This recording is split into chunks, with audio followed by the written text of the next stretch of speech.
ఓం నమ శివాయ. అందరికీ నమస్కారం. ఈరోజు మనం మన ఇంట్లో ప్రతి ఒక్కరూ దేవుని ముందు కూర్చొని ధ్యానం చేసుకోవాలి. అట్లా చేసినట్లయితే మనసు ప్రశాంతంగా ఉంటుంది. ఎప్పుడైతే మనసు ప్రశాంతంగా ఉందో బయట వ్యాపకాలు కూడా మంచిగా జరుగుతాయి. ముందుగా భగవంతుని స్మరించి బయట జీవనానికి ప్రయాణం చేయాలి.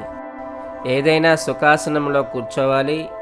వెన్నుముక, మెడ, తల నిటారుగా ఉంచాలి. ధ్యానం చేసే ముందు ప్రాణాయామం చేయాలి. ఎందుకు ప్రాణాయామం చేయాలంటే మన మనసు నిశ్చలమైన స్థితికి రావాలి. అది ప్రాణాయామం ద్వారానే అవుతుంది.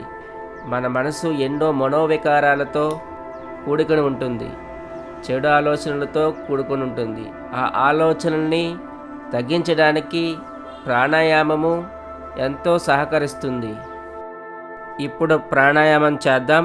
ఎడమ ముక్కు నుంచి గాలి తీసుకోవాలి, కుడి ముక్కు నుంచి గాలి వదలాలి. ఈ విధంగా 10 సార్లు చేయాలి.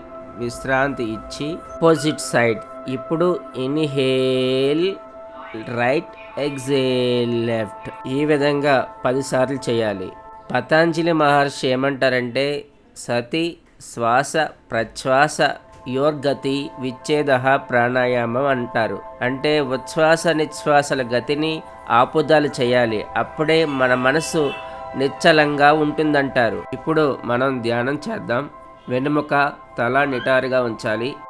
ఏ గురువు నుంచైనా మంత్రాన్ని స్వీకరించి దాన్ని మననం చేయాలి. లేదా మీ సంప్రదాయమైన పద్ధతుల ద్వారా ధ్యాన సాధన చేయొచ్చు. మన మనసు లోపల మననం చేయాలి. మననం ఇతి త్రాయేత్ మంత్ర అని అంటారు మన పెద్దలు. పతంజలి మహర్షి ఏమంటారంటే తత్ర ప్రత్యేక తానత ధ్యానం అని అంటారు. మన మనసు నుదుటి భాగంలో పెట్టి స్పర్శానుభవాన్ని పొందగలిగితే ఆ స్థితి ధారణ అందురు. అలా కొంతకాలం చిత్తం నిలపగలిగితే అది ధ్యానం అవుతుందని పతంజలి యోగ సూత్రంలో చెప్పబడింది.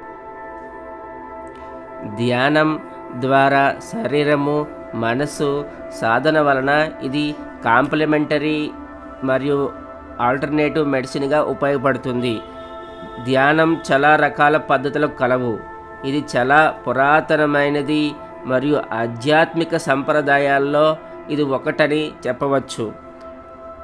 మానసిక ప్రశాంతత, శారీరక విశ్రాంతి మరియు మానసిక సమతుల్యం మెరుగుపరచడానికి ఇది ఎంతగానో ఉపయోగపడుతుంది. మనకొచ్చిన అనారోగ్యాన్ని ఎదుర్కోవడానికి ఇది ఉపయోగపడుతుందని మన పెద్దల మాట. ధ్యానం సన్యాసులకే కాదు, మన గృహస్థులకు కూడా ప్రతిరోజు ఇంట్లోనే కూర్చొని ధ్యానం చేసుకోవచ్చు. ఇది సరైన మానసిక వైఖరి ఉన్నవారు ఎవరైనా కూడా ధ్యానం చేసుకోవచ్చు. ఈ ధ్యానం కేవలం రోగ చికిత్సకు మాత్రమే కాదు, దీని యొక్క అంతిమ లక్ష్యం మోక్షమని చెప్పచ్చు. మొదటిసారిగా ధ్యానం చేసేవారు కొద్ది నిమిషాలతో ప్రారంభించవచ్చు. రోజుకి 20 నిమిషాల నుండి 30 నిమిషాల వరకు ధ్యానం చేస్తే ప్రయోజనం ఉంటుంది. ఇలా ప్రతిరోజు సాధన చేస్తే కొన్ని రోజులలోనే ధ్యానం ఒక భాగమైపోతుంది. ధ్యానం ప్రశాంతమైన ప్రదేశం చూసుకుని ధ్వని లేకుండా ఉండే స్థలం ఎన్నుకోవాలి. గురువుల వద్ద, దేవుడి విగ్రహాల వద్ద లేదా ఎక్కువ మందితో కానీ ధ్యానం చేయడం మంచిది. నాకు మా గురువుగారు ఉపదేశించిన ఓంకారాన్ని నేను ధ్యానంగా ప్రతిరోజు సాధన చేస్తున్నాను. మనం ఇలా ధ్యానం చేసే సమయంలో దురదృష్టవశాత్తు మన తలలో ఎన్నో ఆలోచనలు వస్తూ ఉంటాయి. ఆ ఆలోచనలను విస్మరించండి. థాట్స్ రహస్యం ఏమిటంటే ఆలోచనలు రావడానికి అనుమతించడం మరియు వెళ్ళనివ్వడం. ధ్యానం ప్రతిరోజు సాధన చేయాలి. మనం అందరం చాలా బిజీ జీవితాలు గడుపుతున్నాము మరియు ఉత్తమమైన జీవితాలు, ఉద్దేశాలు ఉన్నప్పటికీ ఒక కార్యాచరణ ఉంటుంది. మనం ప్రతిరోజు చేయాలని అనుకుని ఒక కార్యాచరణ అనుకుంటూ ఆ సమయం వచ్చేసరికి మనం ధ్యానం చెయ్యం. మనం ధ్యానం చేయడానికి ఒక నిర్దిష్టమైన సమయాన్ని కేటాయించాలి. మనం ధ్యానం మీద అభిరుచి పెంచుకుని ఒక కార్యాచరణ కలిగి ఉంటే మనం అదృష్టవంతులం.